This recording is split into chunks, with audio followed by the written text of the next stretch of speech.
Saludos amigos de Santo Domingo Vive, con ustedes Abel Rodríguez y Luis Beiro en esta conversación informal, hablando de cine, hablando de una cosa que nos apasiona, que nos emociona permanentemente. Y decía yo, Luis, que mi proceso de formación comenzó con la crítica, y precisamente Luis Beiro es uno de los críticos del momento, quien escribe en el Listín Diario desde la última butaca. En este caso, pues estamos haciendo una combinación maravillosa porque nos encontramos en una biblioteca y no hay cosa que uno pueda disfrutar más que una biblioteca, que el mundo literario y que el cine, ¿no, Luis? En ese sentido, pues yo comencé leyendo crítica de cine y de esa manera fue que comencé a descubrir y a comprender los códigos cinematográficos a través de ustedes, ¿no? Los críticos de cine que tienen esa gran responsabilidad de edificar al público a partir de su punto de vista de lo que es el séptimo arte. Pues en el día de hoy vamos a hablar con Luis sobre el cine histórico dominicano. ¿Qué te parece, señor Beiro? Muchos saludos, y yo quisiera decirte que no me considero un crítico de cine. Ah, no. Yo soy un simple comentarista, un cinéfilo, igual que cualquiera de ustedes que está viendo la televisión, que me he dedicado mis ratos libres, en vez de coleccionar cosas, en vez de, en fin, nunca pude completar una buena biblioteca por no tener espacio, pero sí en ver películas. Y entonces lo poco que sé de cine es producto de la apreciación cinematográfica que la suerte y la vida me ha permitido. Yo tuve como mentor a un eminente crítico de cine cubano, que para mí es una de las luminarias de la crítica de cine, el doctor Mario Rodríguez Alemán. Él tenía un programa televisivo en Cuba que se llamaba Tanda del Domingo, y ahí tenemos acceso al gran cine mundial, sus comentarios, sus artículos, y no fue, en el caso mío, fue el que me despertó que el amor por el cine, el interés en entrar en cinematografías desconocidas o poco conocidas, y aquí estoy viendo películas, comentándolas, las que me parecen con calidad se las recomiendo a los lectores con mucho gusto, y las que no creo que tienen deficiencia pues las señalo para que cuando se consigan el espectador no pierda el tiempo a verla. Claro, yo comento, el 99% de las películas no están en carteleras. Correcto. O sea, son películas que los lectores podrán comprar a través de Amazon o en cinetecas, verlas, localizarlas. Lógicamente, lo mismo que he hecho yo en toda mi vida. O sea, cuando quiero ver una película, pues hago eso. Voy, la busco, por abajo de la tierra la tengo que conseguir y no paro hasta que la encuentre.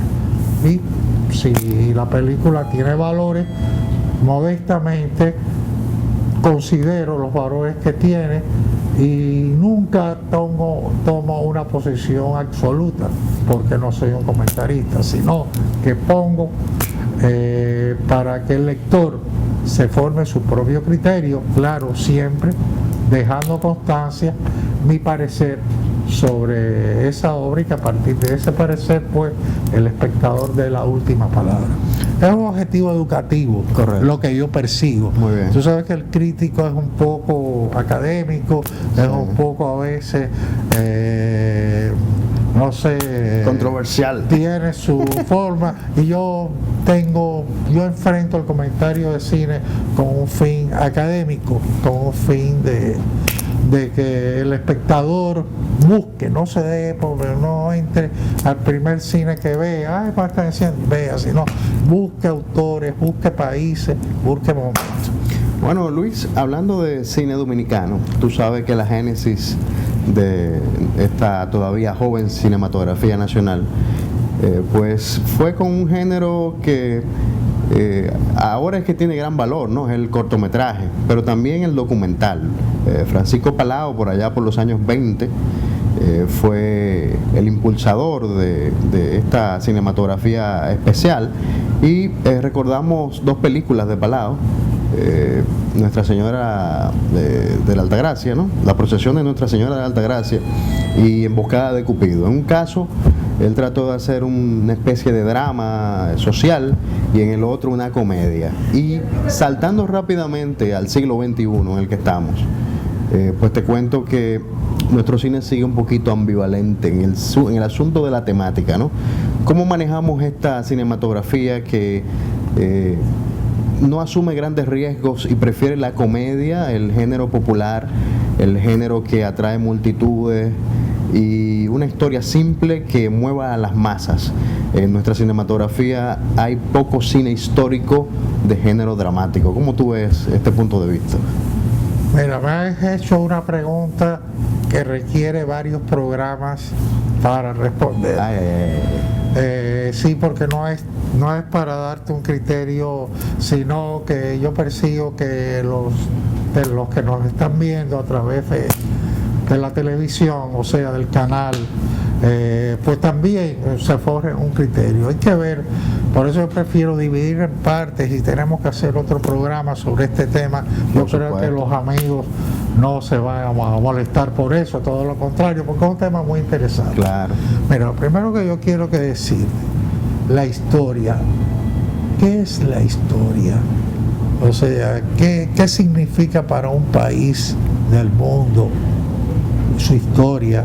Rescatar su historia, rescatar sus héroes, rescatar su formación, su identidad, rescatar los distintos procesos sociopolíticos que han ocurrido y que lo han ido evolucionando. Eso significa lo máximo. Esa es la memoria, que esa es como la carpeta de presentación que tiene un país para mostrar al mundo. Correcto. Y si lo hace en materia de cine, lo está haciendo en materia de cultura, que es la joya, que es el pétalo, que es lo más hermoso que se puede hacer. Okay. Por eso el cine histórico en casi todos los países del mundo se le otorga una especial importancia, una importancia trascendente.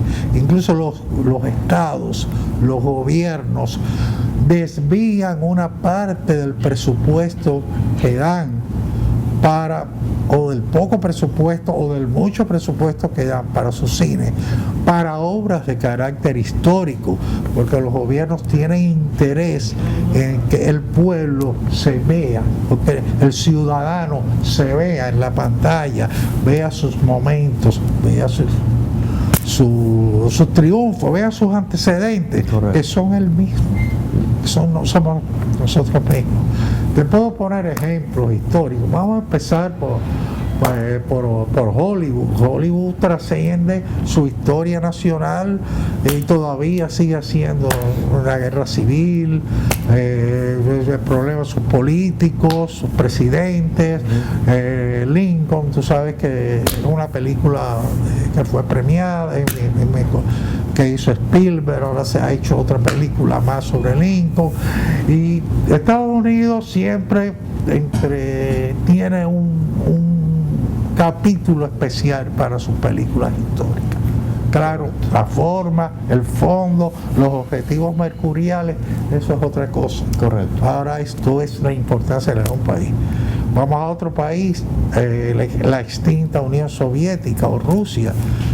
Tenía una potencia mundial que tenía todo su empeño cultural y sus mejores directores lo tenía en función de su cine histórico. Claro. No solo de la Gran Guerra Patria, sí, sino desde la etapa de los zares, o sea, demostrar de dónde viene ese Rusia y lógicamente después su conversión en la Unión Soviética.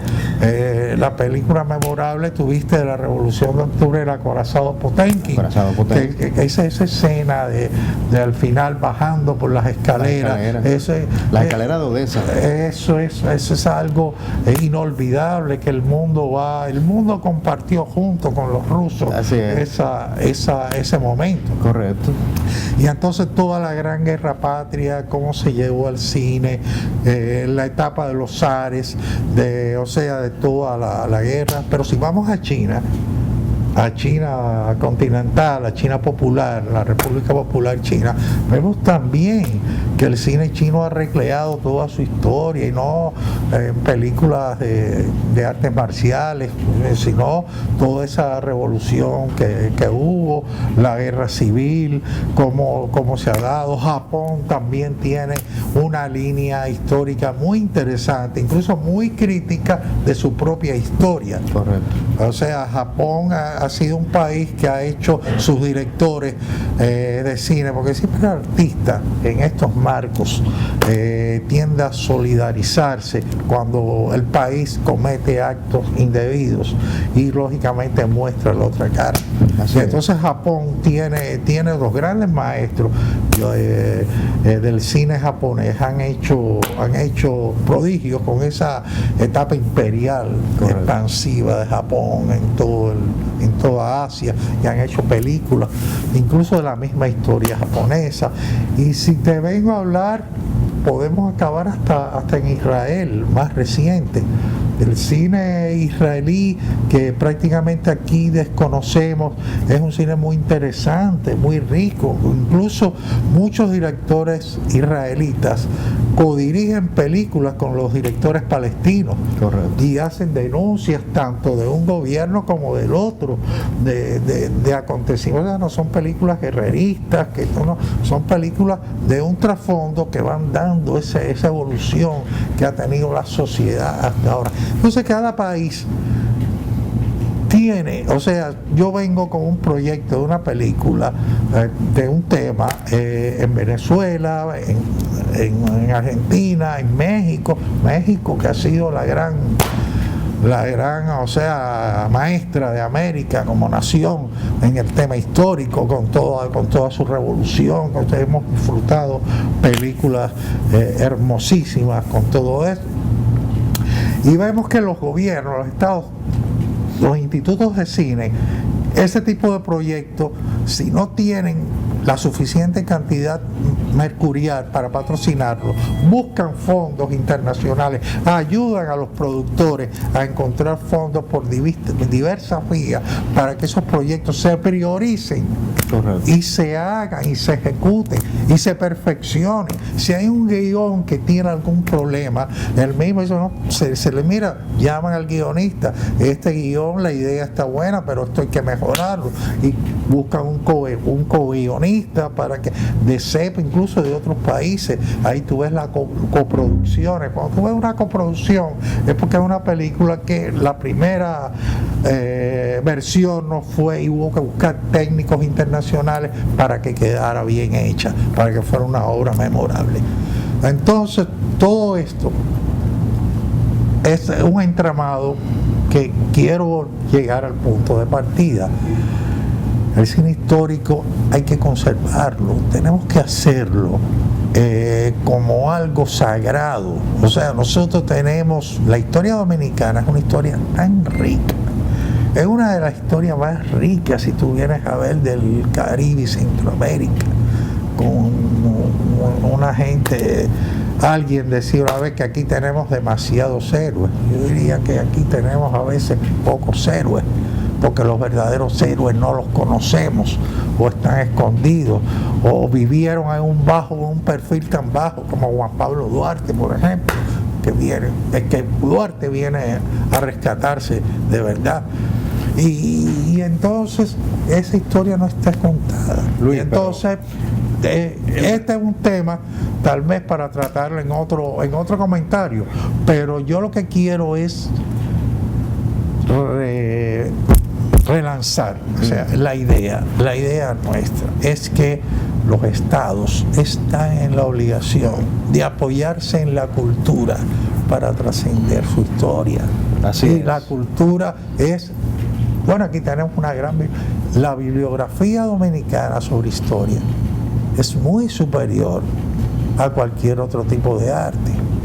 O sea, aquí por ejemplo las artes visuales, jamás he visto pocas reflexiones del tema histórico. Correcto. Aquí no existe un Diego Rivera. Aquí nuestro gran Diego Rivera fue tal vez, salvando las distancias, Silvano Lora, con sus murales, claro, con su compromiso social. Pero de calidad, pero que tenemos otros nombres también, pero que no llegaron tanto. O sea, aquí no se ha dado esa proliferación de la cultura, vincularla a la historia nacional. Entonces el cine en este momento puede ser un vehículo, pero eso podríamos hablarlo en otro programa. Tal vez el mejor vehículo, Luis, pero yo que he sido parte de la dinámica de producción de muchos colegas, que he compartido con muchos colegas, yo como cineasta sí te puedo decir, Luis, que es un gran dilema, ¿no? Es un gran riesgo, porque las estadísticas están ahí.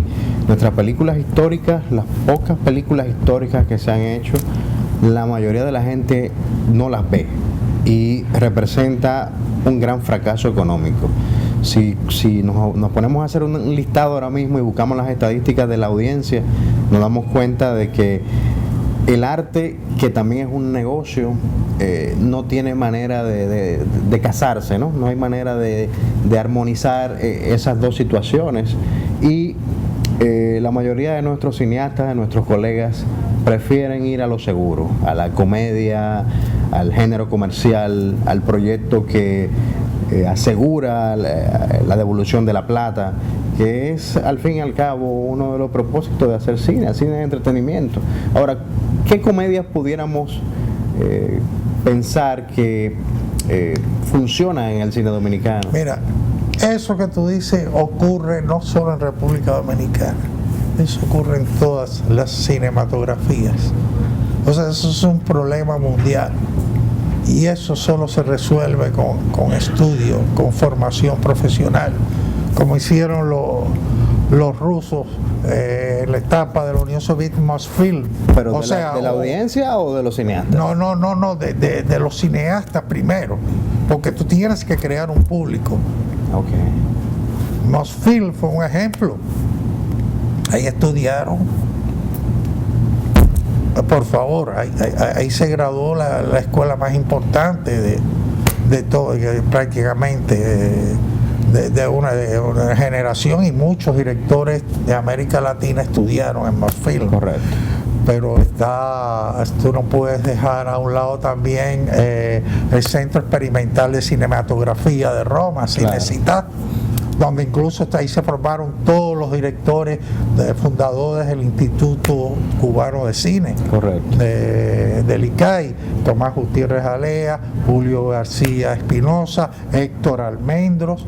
Correcto. Estudió ahí, o sea, Fernando Birri, ahí estudió, bueno, toda esta clarinada de nuevos directores, una generación que formaron el nuevo cine latinoamericano, vienen. Ahí estudió el único dominicano que ha estudiado y se ha graduado de cine, Oscar Torres de Soto, que le dedicaremos un espacio para hablar de Oscar, claro, y de su obra. Claro. Pero te quiero decir que esto, dado para no aburrir a los espectadores, hablaremos en otro momento, claro, ya el caso concreto de República Dominicana. Yo lo que sí te quiero decir que no es un fenómeno nacional, es un fenómeno internacional. Correcto. Pero de eso depende mucho la voluntad del Estado. La voluntad de crear, primero hay que crear y formar al cineasta, y después entonces ese cineasta es el que va a formar al público, no hay otra opción. Sí, y definitivamente la labor de promoción cultural a través de la Cinemateca o de las cinematecas a nivel nacional, creando estos pequeños círculos de audiencias, iniciando los cineforum y multiplicando, ¿no? Esta manera de comprender el cine. Yo pienso que sí, yo quiero que compartamos de nuevo, ¿no? En otro programa, que tengamos la oportunidad de ampliar esta conversación, que me parece genial, sobre estos tópicos que tanta gente los comenta dentro y fuera del cine. Ayer mismo yo estaba en un almuerzo y de pronto el tema fue la última película de estreno y lo que pensaban los pocos que la vieron, y todo generó como una situación ya de materia común, ¿no? Todos se consideraban expertos y todos emitían sus opiniones de la filmografía dominicana.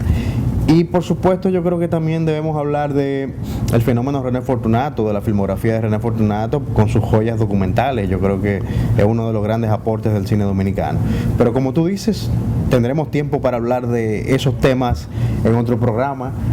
Para nosotros es un verdadero placer pues que la audiencia se quede ahí en esta conversación tan informal sobre cine, y esperamos que decididamente pues nos sintonicen en otro momento, en otro programa, en otro lugar tal vez. Así es que Abel Rodríguez y Luis Beiro aquí conversando de cine para Santo Domingo Vive, porque en nuestro país, República Dominicana, a partir de unos años, el cine vive.